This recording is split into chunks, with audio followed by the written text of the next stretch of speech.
പ്രിയപ്പെട്ടവരെ, നമ്മുടെ K C. Venugopal MP രാജ്യത്തിൻ്റെ സുപ്രധാനമായ ഒരു പദവിയിലേക്ക് എത്തിയിരിക്കുകയാണ്.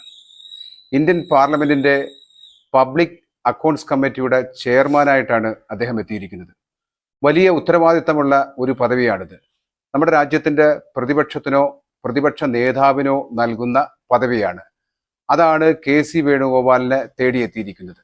പ്രധാനമായിട്ടും CBI, എൻഫോഴ്സ്മെന്റ് ഡയറക്ടറേറ്റ് തുടങ്ങിയ സംവിധാനങ്ങളിൽ ഇടപെടുവാനും എൻഫോഴ്സ്മെന്റ് ഡയറക്ടറെ വിളിച്ചു വരുത്തി വിശദീകരണം ചോദിക്കുവാനും അധികാരമുള്ള ഒരു കമ്മിറ്റിയുടെ ചെയർമാൻ സ്ഥാനത്തേക്കാണ് നമ്മുടെ കെ.സി. എത്തിയിരിക്കുന്നത്.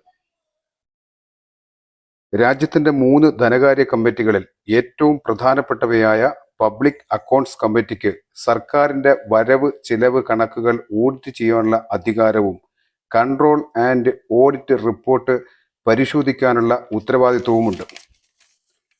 മുൻ പ്രതിപക്ഷ നേതാവ് കേരളീയനുമായ CM സ്റ്റീഫൻ, മുൻ പ്രധാനമന്ത്രി PV നരസിംഹറാവു, മുൻ പ്രധാനമന്ത്രി അടൽ ബിഹാരി വാജ്പേയി, കോൺഗ്രസിന്റെ ദേശീയ പ്രസിഡന്റ് മല്ലികാർജുന ഖാർഗെ ഉൾപ്പെടെ പ്രമുഖരായ വ്യക്തികൾ ഇരുന്ന ഈ പദവിയാണ് കെ.സി. വേണുഗോപാലിനെ തേടിയെത്തിയിരിക്കുന്നത്.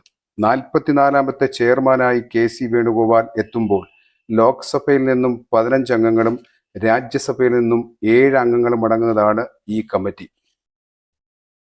ഭരണരംഗത്ത് പരിണിതപ്രജ്ഞനായ മികച്ച ഭരണപാഠവുമുള്ള കെ.സി. വേണുഗോപാൽ ഈ സുപ്രധാന പദവിയിലേക്ക് വരുമ്പോൾ രാജ്യത്ത് CBI, എൻഫോഴ്സ്മെന്റ് വിഭാഗങ്ങളെ ഉപയോഗിച്ചുകൊണ്ടുള്ള ഭരണപക്ഷം നടത്തുന്ന രാഷ്ട്രീയ പകപോക്കലുകളും അധികാര ദുർവിനിയോഗവും ഇനി ഉണ്ടാകില്ലെന്ന് നമുക്ക് നിസ്സംശയം പ്രതീക്ഷിക്കാം.